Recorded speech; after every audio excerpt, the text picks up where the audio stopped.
앞뒤 좌우로 한번 인사하시죠. 행복한 설명절 되십시오.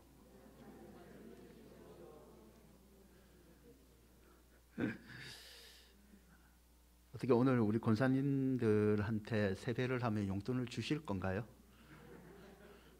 주신다고 하신다면 우리 집사님들부터 다 하실 것 같은데. 여러분, 2000년대가 되면 우리나라에 커피 전문점들이 많이 생겨요. 커피 전문점들이 생기다 보니까 우리나라의 문화 하나를 바꿉니다. 밥을 먹고 나면 예전에는 식후 커피 한 잔 하잖아요. 여러분, 어떤 커피를 드셨습니까?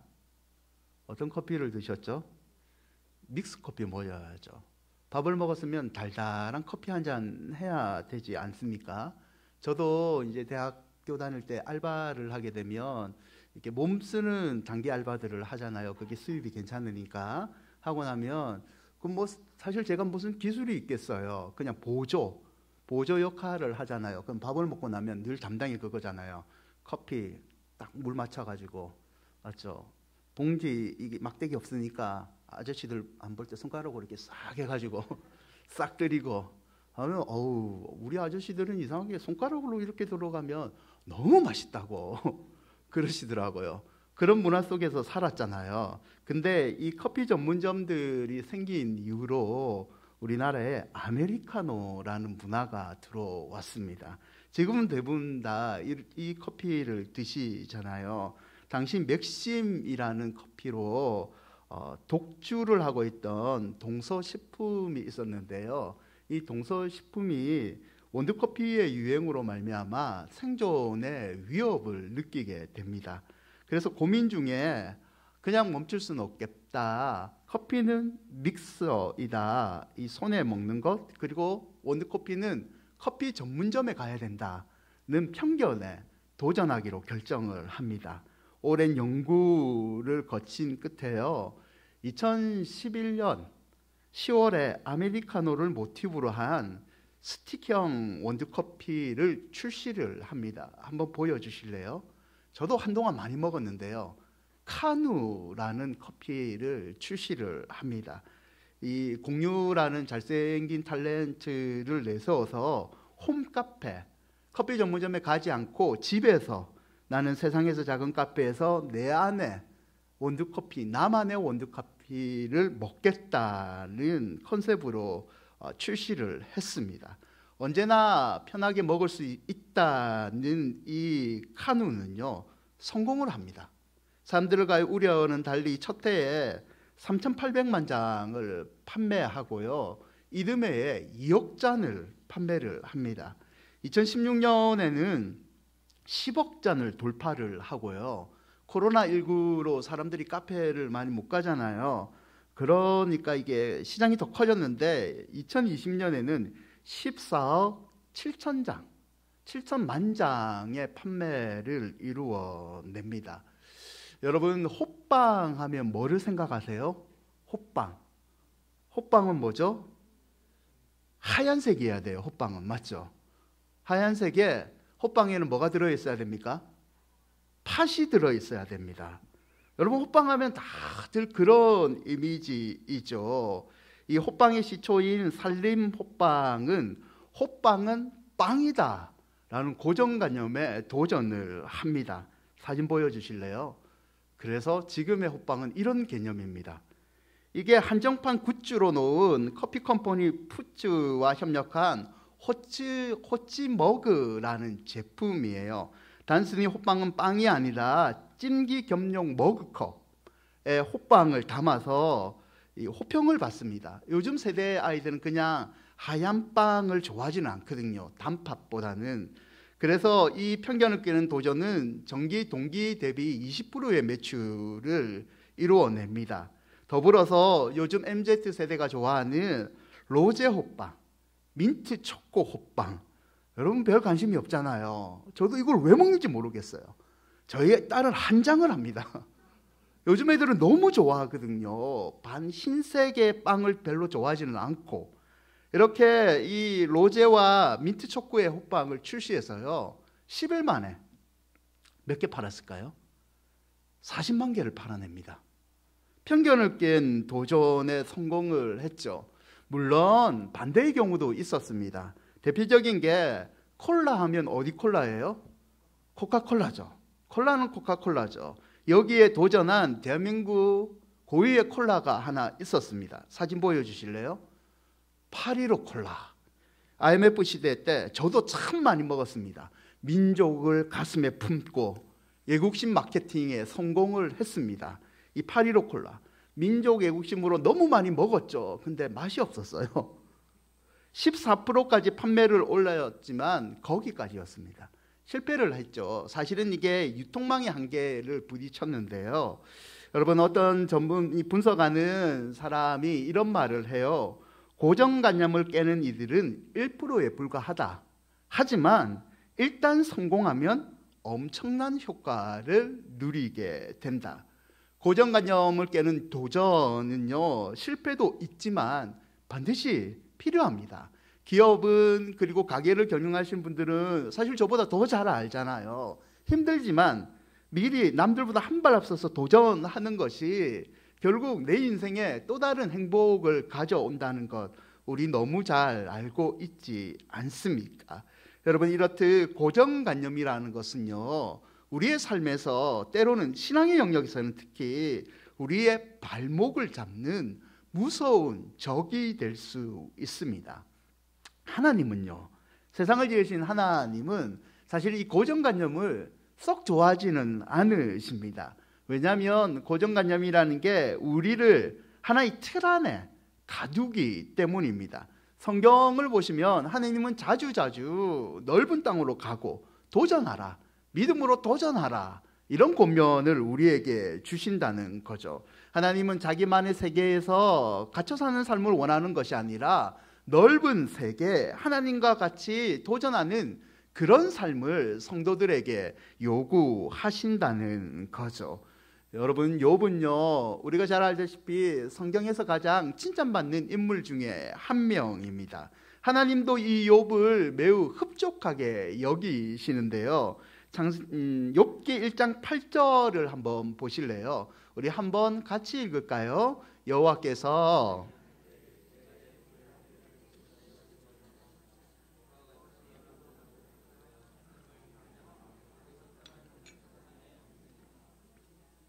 성경에서 사단에게 하나님이 자신 있게 칭찬한 사람은 이 욥밖에 없습니다. 그만큼 하나님께 인정을 받는 사람이었습니다. 그런데 오늘 우리가 읽은 욥기 42장에서는요, 욥은 다른 식으로 자신을 표현을 합니다. 한번 6절을 보실래요? 42장 6절. 그러므로 내가 스스로 거두어드리고 티끌과 제 가운데서 회개하나이다. 무슨 죄를 지었던 것 같아요. 그래서 하나님 앞에서 완전하고 칭찬받던 욥이 자기 자신은 죄인이다 라고 언급하고 있습니다. 여러분은 무슨 일이 생겼을까요? 욥이 도대체 어떤 죄를 하나님 앞에서 지었을까요? 결론적으로 얘기를 하면 욥의 잘못 가운데 하나가 바로 고정관념이 있었습니다. 자기가 세운 믿음의 기준, 자기가 세운 기준을 하나님이 주시는 말씀보다, 하나님의 시각보다 더 중요시 여겨서 또 다른 하나님의 세계를 보지 못하는 죄를 범했다는 거죠. 욥기 1장 5절을 보시면 욥이 우리의 지금 설명절과 같이 가족들과의 모임이 있었어요. 그런 잔치를 끝날 때마다 그들, 자녀들을 불러다가 성결하게 늘 하나님 앞에서 정결한 삶을 살게 했습니다. 그리고 자녀들의 숫자대로 번제를 드렸는데 뒤에 보세요. 욥이 말하기를 혹시 내 아들들이 죄를 범하여 마음으로 하나님을 욕되게 하였을까? 죄를 짓지 않았는데 이 아들들이 늘 성결하게 살기 위해서 하나님 앞에 제사를 드렸다라고 했죠. 그리고 5절에서는 이렇게 얘기합니다. 욥의 행위가 항상 이러하였더라. 늘 하나님에서 의로운 사람들이었죠. 이런 욥이 왜 자기 자신을 범죄하였다, 나는 죄인이라고 얘기를 했을까요? 여러분, 그 이유를 살펴보기 위해서는요, 우리는 욥이란 사람이 하나님 앞에서 받았던 평가를 조금 더 먼저 살펴볼 필요가 있습니다. 욥기 1장 1절인데요. 욥기 1장 1절을 함께 읽을까요? 그 사람은 온전하고 정직하여 하나님을 경외하며 악에서 떠난 자더라. 욥이 하나님 앞에서 받은 평가를 정확하게 알 수 있는 게 욥기 1장 1절인데요. 첫째는 욥은 하나님 앞에서 온전한 자입니다. 그 사람은 온전하고, 이 온전이란 말은 완전하다, 근본적이다 라는 말과 함께 진정성이 있다, 진실하다 라는 의미도 담고 있습니다. 여호수아 24장 14절을 보시면 여호수아가 백성들에게 명령하기를 이제는 여호와를 경외하며 온전함과 진실함으로 그를 여호와를 섬겨라 라고 얘기하고 있죠. 이때 온전함은 마음을 딴 데에 두지 말고 하나님만 섬겨라, 하나님 섬기는 척도 하지 말고 진정으로 진실로 여호와를 섬겨라는 뜻이죠. 시편 119편 1절도 행위가 온전한 자들이 복이 있다라고 말씀을 합니다. 바꿔 말하면 이 온전하다는 것은 보는 그대로인 사람, 하나님 보시기에 그대로 한결같은 믿음을 가진 사람이라는 뜻이 있습니다. 두 번째, 욥은요 1장 1절을 보시면 정직한 사람이라고 표현되어 있습니다. 1절에서 그 사람은 정직하다는 것은 다른 사람과의 관계 속에서 배신하지 않고 솔직하며 거래를 하기 좋은 사람. 여러분, 동업은 피해야겠지만 욥과 같은 사람은 동업을 해도 믿을 수 있는 사람이다는 뜻을 갖고 있습니다. 셋째는 1절에 하나님을 경외하며 라는 말에서 알 수 있듯이 욥은요 진실한 사람입니다. 욥이 하나님을 얼마큼 경외했는지 우리는 알 수 없습니다. 그러나 그가 하나님을 공경했고 늘 하나님을 높였고 하나님께 감사했다는 것은 우리는 충분히 알 수 있습니다. 넷째, 욥의 성품은 경건한 도덕성으로 표현이 되는데요. 1절 끝 무렵에 보시면 욥을 하나님이 얘기하실 때 악에서 떠난 자더라 라는 표현을 쓰고 있습니다.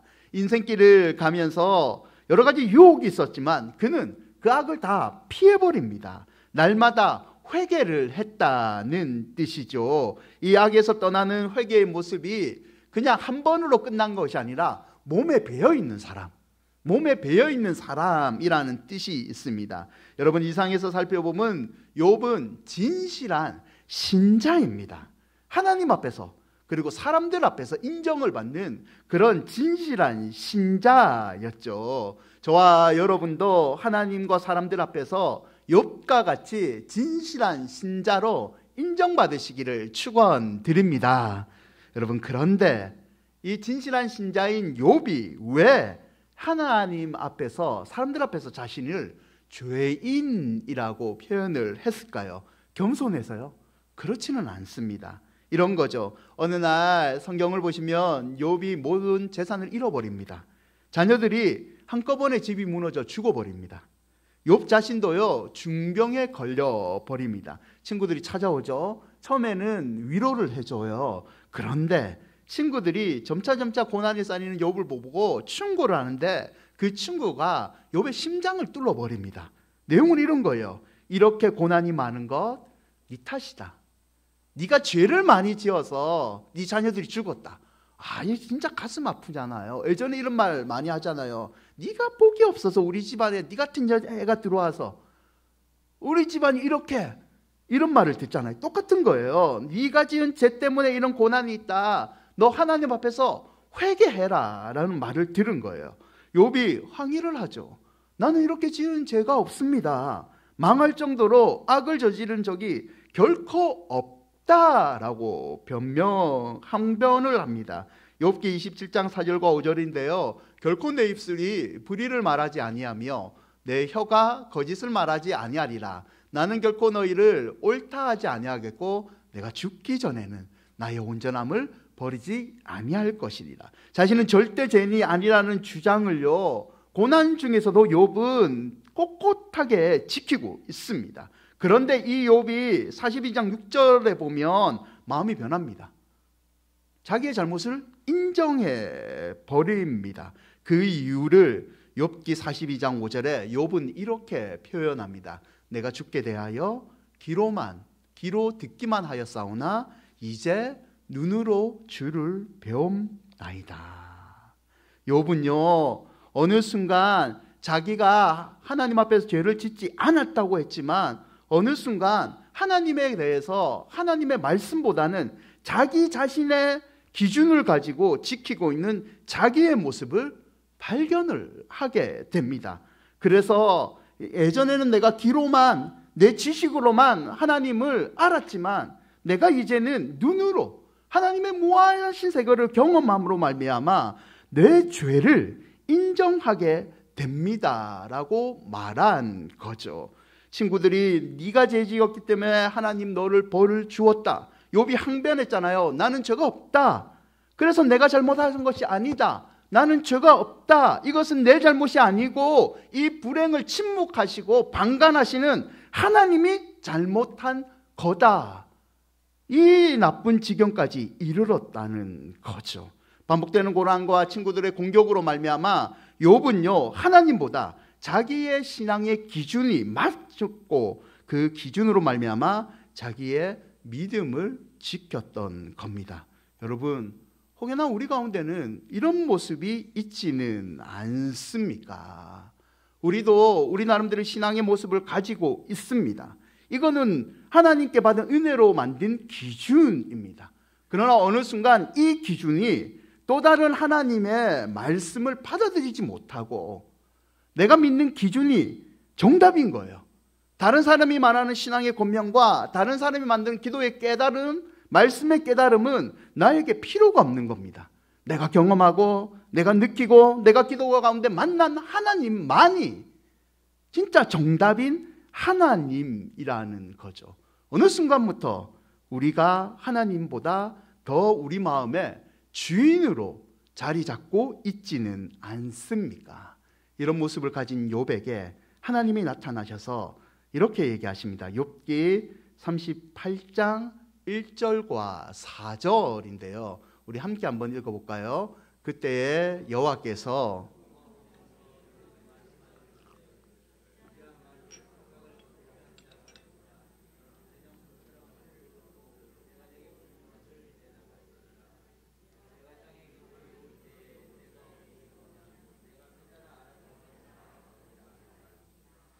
자기가 맞다고 얘기하고 자기가 본 세계가 다라고 얘기하는 욥에게 하나님이 나타나셨죠. 욥아, 대장부처럼 허리를 두리고 너와 나와 한번 토론을 해보자. 하나님 그리고 세상 창조했던 세계를 다 보여줍니다. 그리고 묻죠. 이 창조물을 누가 만들었느냐? 창세부터 지금까지 이 세상을 통치하는 사람이 누구냐? 당연히 하나님이죠. 욥이 할 말을 잃어버립니다. 자신은 이게 다라고 생각했는데 하나님은 세상을 만드시고 자기가 보지 못하는 세계까지 섭리하시는 분임을 깨닫게 됩니다. 그래서 욥은 부끄러움을 느꼈죠. 부끄러움을 느껴서 42장 3절에 이렇게 표현합니다. 무지한 말로 이치를 가린 자가 누구리까? 나는 깨닫지도 못한 일을 말하였고 스스로 알 수도 없고 헤아리기도 어려운 일을 말한나여다. 친구들에게 항변했던 하나님은 도대체 뭘 아느냐? 나는 죄가 없다라고 말한 자기 자신을 형편없는 모습을 깨닫게 된 거죠. 하나님은 고난 가운데 왜 나를 방치합니까? 라고 원망을 했는데 이런 창조세계와 섭리하시는 하나님을 보니까 하나님이 나를 버리지는 않았구나. 끝없이 끝까지 나를 사랑하시는 하나님의 모습을 다시 한번 마음속에 깨닫게 되니까 부끄러운 자신을 회개하게 되었다는 거죠. 이것을 욥은 귀로 듣는 수준이 아니라 이제는 눈으로 주를 배웁니다 라고 표현을 했다는 거죠. 사랑하는 여러분, 우리 안에 혹시 하나님께 받은 은혜로 우리 자신을 믿음을 지킨 기준이 있지만 혹시 그게 우리 가운데 고정관념처럼 믿음의 깊은 길을 막고 있지는 않습니까? 하나님께서는 우리 가운데 한두 사람만 교제하기보다는 믿음의 교제를 넓혀라. 기도의 동역자들과 함께 건강한 하나님 나라를 이루어라. 새 가족들에게 복음을 전하고 그들과 함께 하나님의 공동체를 이루어라. 기도도 네가 받는 한 사람의 기도가 아닌 여러 사람과 함께 기도하는 것이 선을 이룬다. 하나님은 늘 이렇게 도전하고 고정관념을 깨라고 말하는데 우리는 그게 아닙니다. 하나님, 내가 다 해봤는데 내가 지금 갖고 있는 이 기준이 정확한 믿음의 기준입니다 라고 하나님보다 우리 자신의 기준을 더 따르고 있지는 않습니까? 사랑하는 여러분, 스스로 세운 기준이 하나님의 기준에서 벗어난다면 그 기준을 과감하게 버리는 여러분이 되시기를 바랍니다. 여러분, 많은 사람들이, 저도 그렇는데요, 이걸 못하죠. 바리새인들이 있어요. 이들은요, 예수님이 오시는 신약과 말라기로 끝나는 그 구약의 중간기 시대에, 그 암흑의 시대에 믿음을 지킨 진짜 좋은 의인들이었습니다. 이들은 하나님의 말씀을 붙잡았고요, 토라를 붙잡으면서 토라를 통해서 경건한 믿음 생활을 하기 위해서 규칙들을 만들었습니다. 그 규칙 중에 하나가 정결법인데요, 거룩한 것, 부정한 것, 깨끗한 것, 더러운 것, 건강한 사람, 병든 사람을 구별해서 하나님 앞에서 늘 정결한 삶을 살려고 노력을 했습니다. 믿음을 지키는 좋은 것이었죠. 하지만 이게요, 어느 순간 하나님 말씀보다 더 우위를 차지합니다. 그들은요, 병에 걸린 사람을 보면 하나님의 자비로 불쌍히 여기기보다는 죄인으로 취급하고 멸시를 했습니다. 장애인을 보면 이 장애인을 긍휼히 여기기보다는요, 부정한 사람이다, 네 부모의 죄 때문에, 너의 죄 때문에 장애를 가졌다라고 멸시를 했습니다. 믿음을 지키기 원했던 이 정결법은 다른 사람을 정죄하는 정죄의 시스템이 되었던 거죠. 여러분, 이들에게 예수님이 뭐라고 하셨습니까? 너희들의 기준으로 보면 너희는 있지만 하나님 보시기에 너희들은 죄인이다. 죄인임을 고백하고 하나님 앞에 나와 자비와 긍휼을 구하라. 사랑하는 여러분, 혹시 예수님이 이 자리에 오신다면 우리에게도 어떤 말을 하실까요?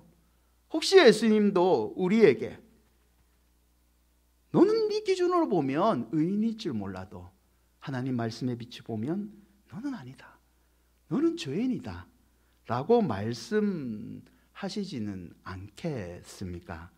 사랑하는 여러분, 더 깊고 넓은 신앙의 생활을 하기 원하십니까?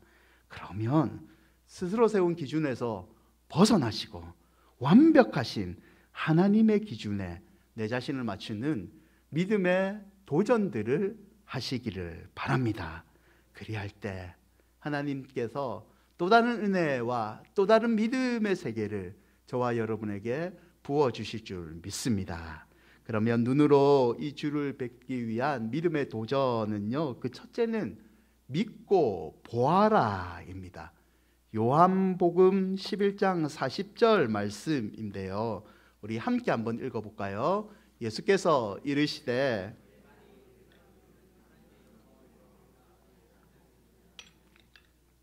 여러분 40절 보시면 동사 두 개가 있는데요, 순서는 믿으면 보리라입니다. 순서는 믿고 보아야, 이게 순서입니다.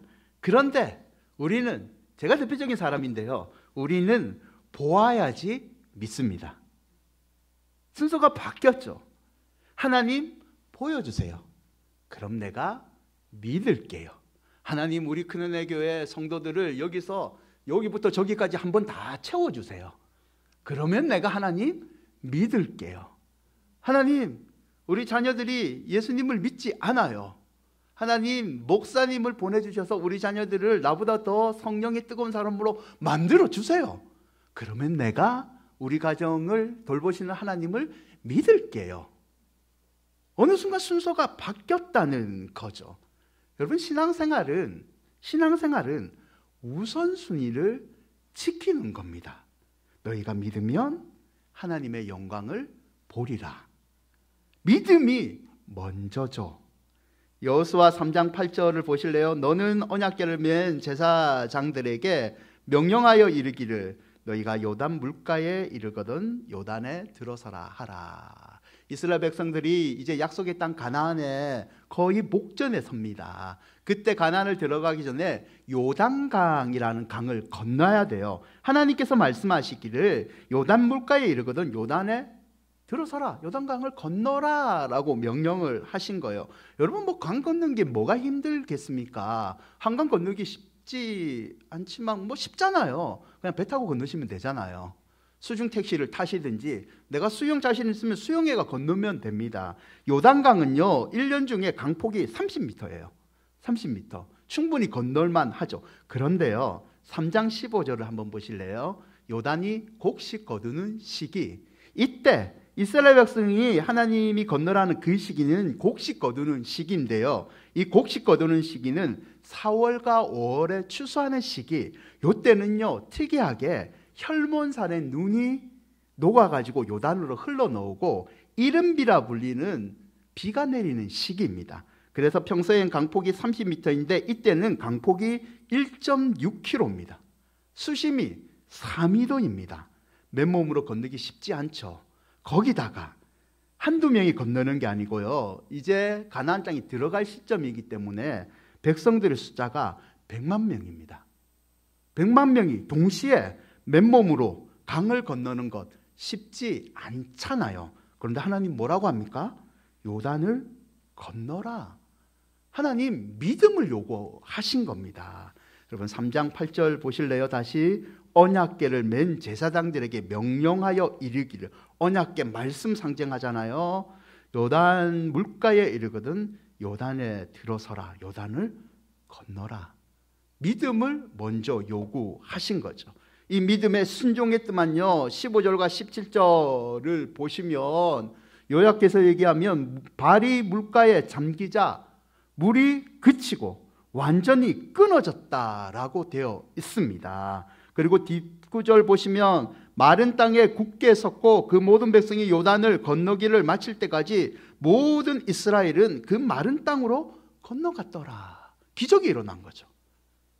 강을 건넌 게 아니고 강에 마른 바닥이 보여서 그 옛날 홍해를 건너듯이 100만 명이 넘는 사람들이 아무 사고 없이 그 요단을 건너는 기적을 체험했습니다.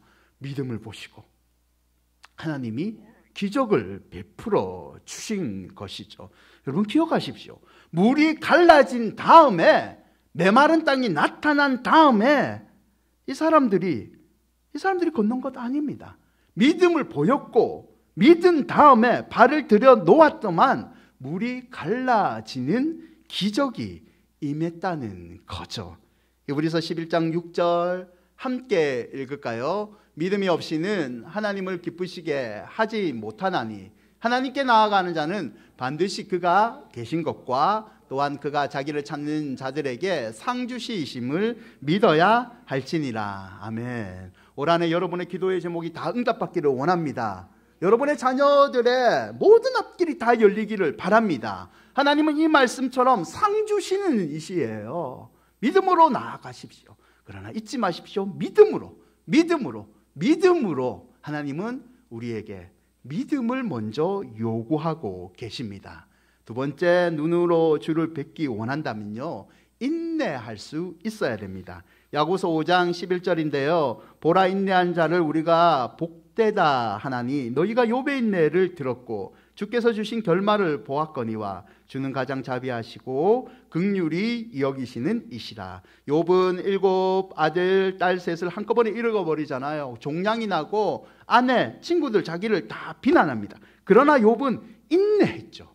믿음을 지켰죠. 욥기 23장 8절과 10절 그런데 내가 앞으로 가도 그가 아니 계시고 뒤로 가도 그가 보이지 아니하시며 그가 왼쪽에서 일하시나 내가 만날 수 없고 그가 오른쪽으로 돌이키시나 배울 수 없구나. 그러나 내가 가는 길을 그가 하시나니 그가 나를 단련하신 후에는 내가 순금같이 되어 나오리라. 욥의 믿음은요 한마디로 포기하고 싶을 때 포기하지 않고 참고 인내한 믿음입니다. 이 참고 인내하는 믿음이 있었기 때문에 하나님이 욥에게 편견을 깨는 또 다른 믿음을 부어주신 거죠. 로마서 5장 3절과 5절 사도 바울도 비슷하게 얘기하는데요. 환난 중에 즐거워하나니 이는 환난은 인내는 연단은 소망을 이룰 줄 알미라. 소망이 우리를 부끄럽게 하지 아니하면 우리에게 주신 성령으로 말미암아 하나님의 사랑이 우리 마음에 부은 바 됨이라. 하나님의 사랑을 많이 받고 싶잖아요. 그러면 환난 가운데 포기하지 말아야 됩니다. 환난 가운데 포기하지 않고 인내를 가지면 인내가 연단이 되고 연단이 소망이 되고 소망이 또 다른 하나님의 사랑을 우리 마음 가운데 부어 주신다고 성경은 말하고 있습니다. 사랑하는 여러분, 인내하는 믿음을 하나님께 보여주십시오. 그러면 하나님께서 소망 가운데 또 다른 사랑을 여러분에게 부어주실 줄 믿습니다. 여러분, 말씀을 맺고자 합니다. 스펄전 목사님이 이런 말을 남겼어요. 한번 보실래요? 인간이 하나님 앞에서 할 일은 계산이 아니라 절대 믿음을 갖는 일이다. 계산은 하나님께서 하신다. 한번 같이 읽어볼까요? 인간이 하나님 앞에서 할 일은 계산이 아니라 절대 믿음을 갖는 일이다. 계산은 하나님께서 하신다. 하나님 믿으신다면, 죄송합니다, 저희 아는 목사님이 저한테 늘 하는 말인데, 짱구 굴리지 마시고 믿음을 하나님께 보여주시기 바랍니다. 그러면 위대하신 하나님께서 알아서 저와 여러분의 앞길은 열어주실 줄 믿습니다. 아무쪼록 믿고 보아서 눈으로 하나님을 보는 영광을 올 한 해 많이 경험하시기를 주님의 이름으로 축원드립니다. 우리 찬양